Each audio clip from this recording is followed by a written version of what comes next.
애널리스트 뷰, 오늘은 게임 통신주에 대한 투자 판단을 얻어보겠습니다. 도움 말씀에서 신한금융투자 이문종 연구위원 전화로 연결하겠습니다. 연구위원님 안녕하십니까? 네, 안녕하세요. 이문정 연구원입니다. 네, 안녕하세요. 네, 자 지금 가장 큰 화제라고 볼 수 있는 IPO 대우죠. 크래프톤에 대해서 매수 의견을 내셨는데요. 네, 구체적인 투자 포인트 한번 말씀 주시면 고맙겠습니다. 네. 크래프톤 같은 경우에 일단 첫 번째로 기존 게임이라고 할 수 있는 배틀그라운드의 탄탄한 매출이 투자 포인트라고 할 수 있는데, 모바일 게임 시장에서 최근에 보게 되면은 극심한 경쟁 환경이 있기 때문에 구작들의 매출이 유지되기가 쉽지 않거든요. 근데 그럼에도 불구하고 성장을 계속적으로 만들어내고 있는 상황이 인상적이다라고 보시면 될 것 같고요. 두 번째로는 이제 신작인데, 아무래도 크래프톤이 배틀로얄 장르의 선구자이다 보니까 기대감이 많이 있습니다.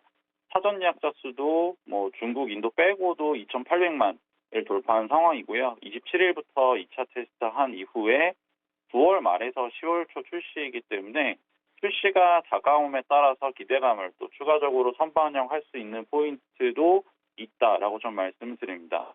이제 여기서 뭔가 이제 기존 배틀그라운드 펍지 모바일과의 카니발라이제이션을 걱정하시는 분들도 있으시긴 한데요.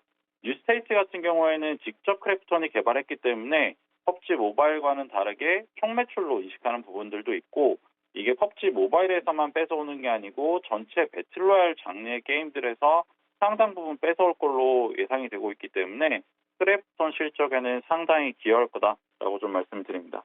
네, 그렇군요. 자, 또 특이한 것은 지난달이죠. 게임주에서 탑픽 종목으로 위메이드를 꼽아 주셨어요. 그런데 정말 이 게임주에서도 특별히 위메이드의 주가 상승이 매우 돋보였습니다. 그런데 문제는 지금 목표가를 넘어서 버렸습니다. 그래서 앞으로 어떻게 더 오를 여지가 남아있다고 판단하십니까? 제가 여기서 좀 시원하게 말씀을 드리면 좋기는 한데요. 이게 컴플라이언스 상의 문제가 있어서 보고서의 내용 이상으로는 좀 말씀드리기는 어려운 부분이 있습니다. 근데 이제 분명히 모멘텀이 있는 거는 미르포 글로벌 출시가 바로 앞으로 나와 있는 상황이고, 또 이제 미르포 같은 경우에는 미래의 전설 2 IP가 중국에서 워낙 인기가 있는 IP이기 때문에 중국 퍼블리셔 선정이 진행이 된다라고 했을 때는 추가적인 상승 여력도 있을 것 같다. 이 정도로만 좀 말씀드리도록 하겠습니다. 네, 알겠습니다. 저는 우리 연구위원님의 마음을 조금 이해하겠습니다. 여러 가지 문제 때문에 더 말씀은 하시지 못하겠지만 모멘텀이 있다. 이것을 아마 우리 시청자분들은 현명하게 받아들이실 걸로 믿겠습니다. 자, 그다음에 NC소프트 그리고 컴투스 등 이달 들어서 목표가를 하향 조정한 것들도 있습니다. 그 부분도 한번 같이 짚어주시면 고맙겠습니다. 네, 일단 목표가 하향 자체가 매수 의견을 매도로 낮췄다던가 그런 거는 전혀 아니고요. 여전히 둘 다 매수 의견 유지하고 있는 상황이고요. 애니소프트 같은 경우에는 제가 몇 번 목표 주가를 낮추긴 했는데, 리니지 IP의 매출 하락 리스크가 부각이 됐기 때문에 좀 목표 주가를 낮췄다라고 보시면 될 것 같습니다. 근데 이제 이런 부분들은 리니지 W를 공개를 했기 때문에 리니지 M과 2M의 매출, 그리고 기존에 좀 오딘이라든지 타 MMORPG한테 뺏겼던 그런 매출들을 뺏어올 수 있는 상황이기 때문에 리스크는 어느 정도는 해소가 됐습니다.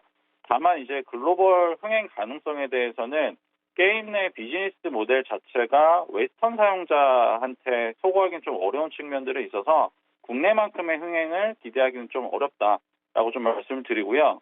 컴투스 같은 경우에도 기존 게임들에 대한 매출 하락 이런 것들이 있었기 때문에 어쩔 수 없이 목표가를 하향한 부분들은 있지만은 그 부분들에 대해서는 주가가 어느 정도 좀 반영을 했다라고 생각을 하고요. 신작이 흥행을 한다라고 하면은 여기서부터 이제 주가 상승 여지는 남아 있을 거다라고 보고 있습니다. 네, 그렇군요. 연구위원도 말씀하셨습니다만 목표가 하향 조정하는 것이 지금 파르세어 있듯이 아니라는 점 다시 한번 말씀을 드리겠습니다.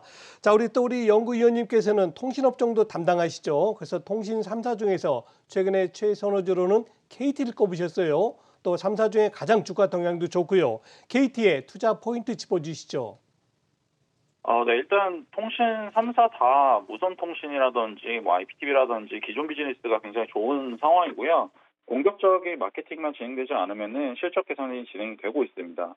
근데 이제 통신사의 문제점은 이런 무선 통신이라든지 이런 부분은 가격에 굉장히 민감한 부분이기 때문에 이런 부분이 아닌 신사업을 잘 해야 되는 부분들이 있고 그런 것들이 좀 부각이 돼야지 주가 상승으로 좀 이어질 수 있다고 좀 판단을 하고 있고요.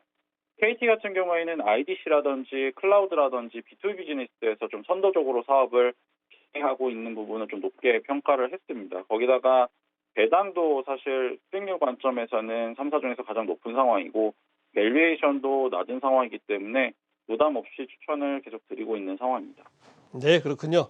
자, 오늘 마지막 질문 되겠습니다. 자, 통신업종 하반기 실적 전망하고요. 또 주목해야 될 변수도 같이 말씀 주시죠.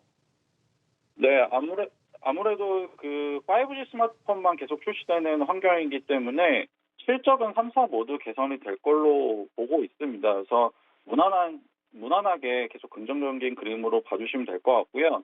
주목할 만한 변수는 아무래도 비용에 좀 민감하기 때문에 뭐 갤럭시라든지 아이폰이라든지 플래그십 스마트폰 나오는 상황에서도 이번에도 공격적인 마케팅 없이 적절한 수준에서 가입주 유도가 이루어지느냐 이런 것이 좀 포인트일 것 같습니다. 마케팅비가 거의 유일한 리스크이기 때문에 이 부분을 잘 확인하면 좋을 것 같습니다.